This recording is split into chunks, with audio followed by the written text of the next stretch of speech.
SCO summit में पाकिस्तानी प्रधानमंत्री को आतंकवाद के मुद्दे पर लताड़ तो पड़ी ही, उनकी सार्वजनिक बेइज्जती भी खूब, या यूं कहिए कि 2 दिन के भीतर पाकिस्तान के वजीर आजम को 2 बार बेइज्जत होना पड़ा। ये 2 तस्वीरें जरा आप देखिए। पहली तस्वीर कल यानी 31 अगस्त की, जब शहबाज को पुतिन से हाथ मिलाने के लिए दौड़ लगानी पड़ी।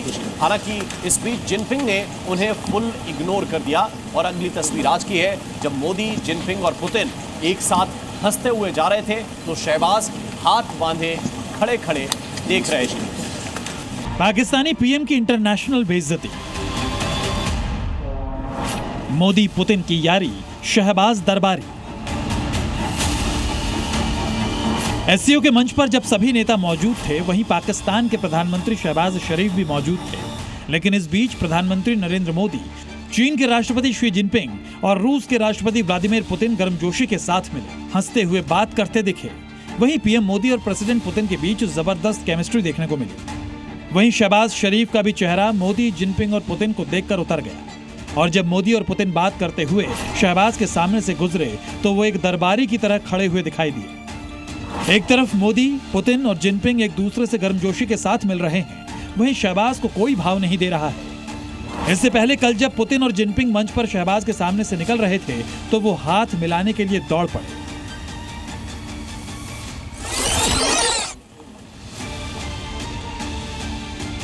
एससीओ शिखर सम्मेलन से काफी तस्वीरें निकल के आई, पर एक तस्वीर ऐसी थी जिसको सबने देखा। वो तस्वीर थी प्रधानमंत्री नरेंद्र मोदी और रूस के राष्ट्रपति व्लादिमीर पुतिन जब चल के आ रहे थे फैमिली फोटो के लिए।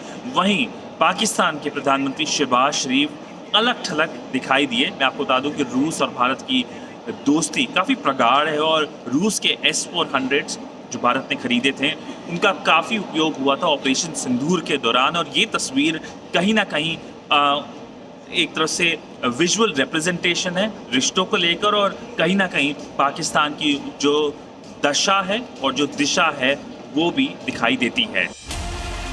पाकिस्तान की बेइज्जती हो रही है, वहीं पाकिस्तानी आवाम भी अपने प्रधानमंत्री को भिखारी करार दे रही है। ऐसा नहीं है कि एससीओ के मंच पर पाकिस्तान की पहली बार बेइज्जती हो रही है। इससे पहले साल 2022 में भी शहबाज को बेइज्जती का सामना करना पड़ा था। साल 2022 में उज्बेकिस्तान के समरकंद की तस्वीरें हैं। शहबाज शरीफ पुतिन के साथ बैठक में घबराए हुए हैं। शहबाज शरीफ अनुवाद के लिए हेडफोन लगाने की कोशिश कर रहे थे, लेकिन हेडफोन बार बार उनके कान से फिसल रहा था। स्टाफ ने उनका हेडफोन लगाया, लेकिन वो दोबारा गिर पड़ा, जिसके बाद पुतिन भी अपनी हंसी रोक नहीं सके थे। वीडियो जबरदस्त वायरल हुआ था, जिस पर शहबाज शरीफ ट्रोल हुए थे। और अब एक बार फिर चीन में पाकिस्तानी पीएम अपनी और अपने मुल्क की बेइज्जती की अगली किश्त चुका रहे हैं। तियानजिन से सिद्धांत सिब्बल के साथ ब्यूरो रिपोर्ट, जी मीडिया। तो पहले पाकिस्तान को फटकार और फिर शहबाज का दरबारी अवतार। चीन से आई ये तस्वीरें देखकर हर भारतीय गदगद। तो वहीं भारतीय राजनेता और राजनीतिक विशेषज्ञ भी इसे भारत की बड़ी उपलब्धि बता रहे हैं। भारत का आतंक पर, टेररिज्म पर स्टैंड हमेशा से एक ही रहा है कि हम किसी भी आतंकी फॉर्म को स्वीकार नहीं करते, चाहे देश में हो चाहे किसी दूसरे देश में हो। आतंक सबके लिए इंसानियत के खिलाफ है। प्रस्ताव पारित करना कि पहलगांव के जो अटैक था वो टेररिस्ट के द्वारा किया गया था, निंदनीय है, उसकी निंदा की गई। और जो 26 पर्यटक मारे गए पहलगांव अटैक में, उनके प्रति संवेदना व्यक्त की गई और कहा गया कि उसको जस्टिस मिलना चाहिए। ये बहुत बड़ी खबर है। ये भारत की इतनी बड़ी कूटनीतिक जीत है। और ऐसे देश जो आतंकवादियों को प्रश्रय देते हैं, आतंकवाद को पनाह देते हैं, उन पे एक बहुत बड़ी चोट है।